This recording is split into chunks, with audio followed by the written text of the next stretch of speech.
আসসালামু আলাইকুম ওয়া রাহমাতুল্লাহ। নাহমাদুহু ওয়া নুসাল্লি আলা রাসূলিল কারীম।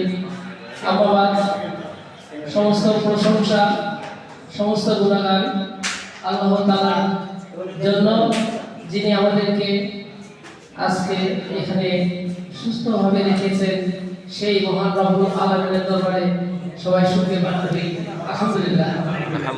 সেই সাথে লক্ষ কোটি দুরূদ ও সালাম হোক সেই মহামানবের প্রতি, যার আগমনে পৃথিবী থেকে সকল ফেরেশতা দূরীভূত হয়েছিল। সেই রাসূলের দরবারে সবাই দরুদ পাঠ করি, সবাই বলি সাল্লাল্লাহু আলাইহি ওয়াসাল্লাম। তো সকল ছাত্ররা, আজকে একটা আমি এদিকে যাচ্ছি, যাতে মাঠের ভিতরে একজন স্যার বললেন যে আপনার রোগে কি হয়েছিল।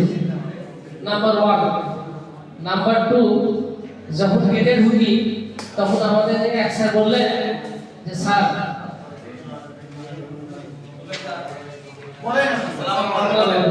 আচ্ছা স্যার কি পরিকল্পনা, পাঠ পরিকল্পনা নিয়ে আমি ছোট একটা গল্প বলবো, গল্প বলে আমি শেষ করবো। আচ্ছা, তো আমি পাঠ পরিকল্পনাটা একটু লিখে দেখাই।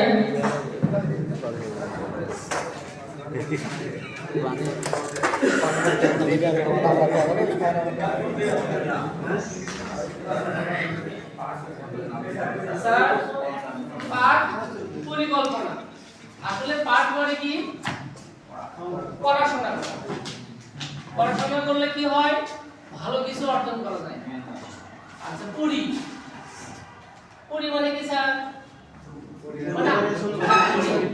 পড়ি উঠতে পারে, তাই না? ঠিক করি। আর কল্পনা, আমরা সবকিছু কল্পনা করি।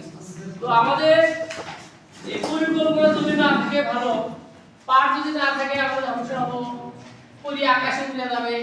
কল্পনাগুলো কি হবে?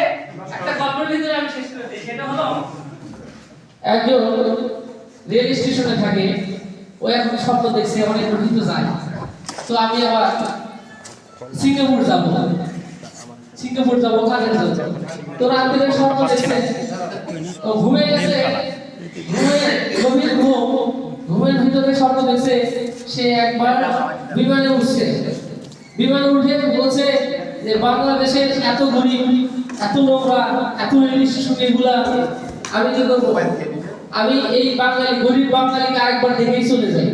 তারপর ওই কাঁথা কি ওই তার উপরে চাদর ছিল, চাদরের ভিতরে যখন বিমানে বসে দেখে যায়, জানালা যায়, খুলে মাথা ঢুকে দিছে।